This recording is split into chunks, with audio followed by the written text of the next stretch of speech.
Winston Downing, coach of Bogle High School. Alright, Mr. Winston, a tough game today against a really tough opponent. What are your thoughts on your team performance today?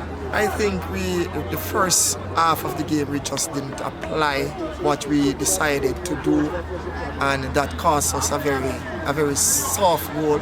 You know, we knew that the opponent, would have come with a firepower, and that we would have soaked up some of the pressure, but we'd have gone there with our own firepower. But it was not evident in the first half. We came back in the second half and we stick to the stars, but the goal was not forthcoming.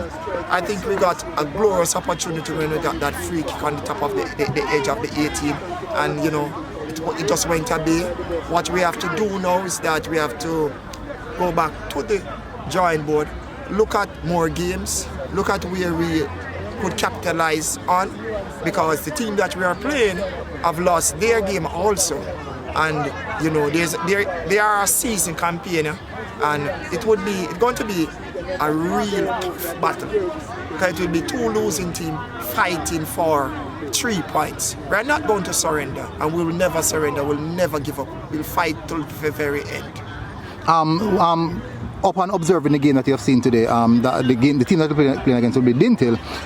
Would you say that you have seen areas in which you can exploit on that team based on what you have seen today? Most definitely. We just have to look at the tactical awareness of Dintil and look where we can capitalize on areas of weakness. We saw Cornwall, using a more tactical approach to Dintil, shutting down close areas and allow them not that amount of freedom to distribute the ball around, but keeping the ball close to their teammates, and that really paid off for Cornwall today.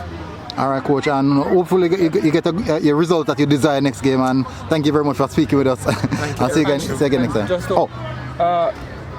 You're the only team still left from the eastern end. Yes, we're the only team from the eastern. I think St. Mary. No, team from St. Mary. Won a title before, but not like a Costa Cup title. Yes. I guess you have to fire the banner high. Yes, for the East. And how you looking to do that? Well, that was the main objective, was to represent the East, and it represents East quite well. Because we realize that we are the only team. But as I said before, we are still believe you can. Of course we can do it. Right. Of course we can do it. We can do it, and we are going to do it. We are going to do it. We have to just go into a lot of psychology around the boys and get them mentally prepared for the next round, for the next game. All right. Thank you. Thank you, coach.